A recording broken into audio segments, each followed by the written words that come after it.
Қабыл болған тәубенің белгілері.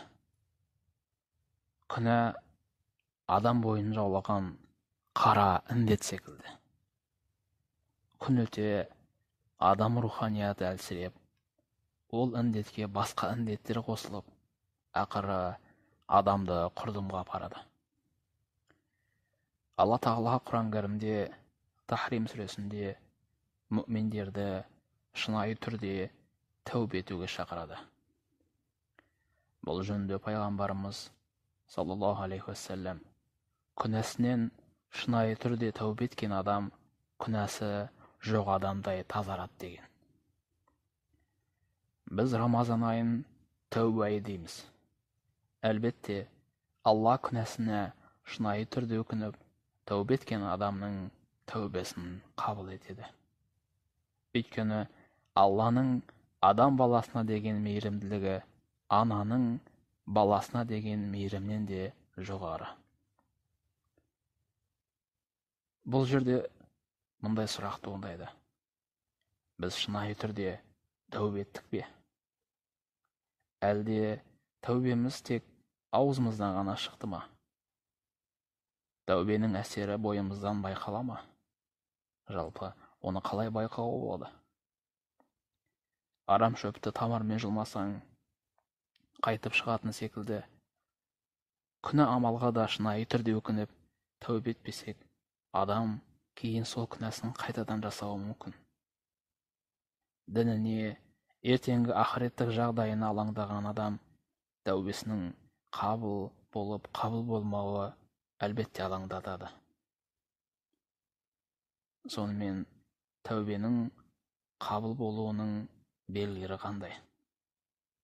Бірінші, бауырым, жасаған күнәң сен үшін ең бір жек көрінішті амалға айналуы тиіс. Сол бір күнәсі еске түскенде, шынайы тәубе еткен адамның жүрегі шымырлап, сыздап, өзін жайсыз сезінеді. Ал егер керісінше сол бір күнәңізді мақтанып, массаттанып, басқаларға айтып отырсаңыз, әлі де толық тәубе етпегендігіңіздің белгісі. Ондайлар арамызда аз емес.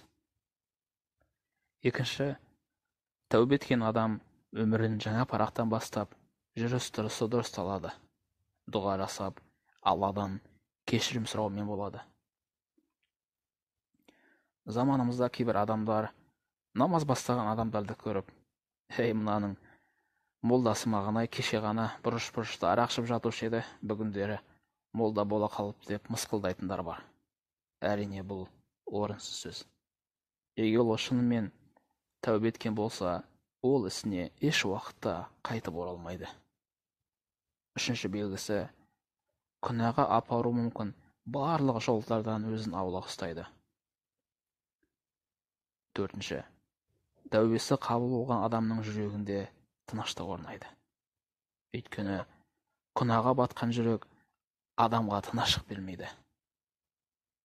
Ол бір індет, бір ауру секілді, әрдайым сол күнә оны мазалайды. Сонымен қатар жүрек жанұясына береке кіреді, ризық несібесінде молаюды байқайды. Бесінші, жаны ізгілермен болғанды қалап тұрады. Сол бір күнәға себеп болған адамдардан, әрине, егер ол дұрыс жолға түсіп тәубе етпесе, бойын аулақ ұстайды. Олармен әңгімесі мүлдем жараспайды. Алтыншы, күнәға қарама-қайшы амал ол үшін ең бір сүйікті амалдарға айналады. Мысалы, намазды бір уақытта тастап кеткен болса, кейін тәубе еткеннен кейін намазы ең бір сүйікті амалдарына айналады. Міне, тәубенің қабыл болуының негізгі белгілері осы. Аллахым біздерді шынайы тәубе еткен құлдарының қатарынан ете көр, иншалла.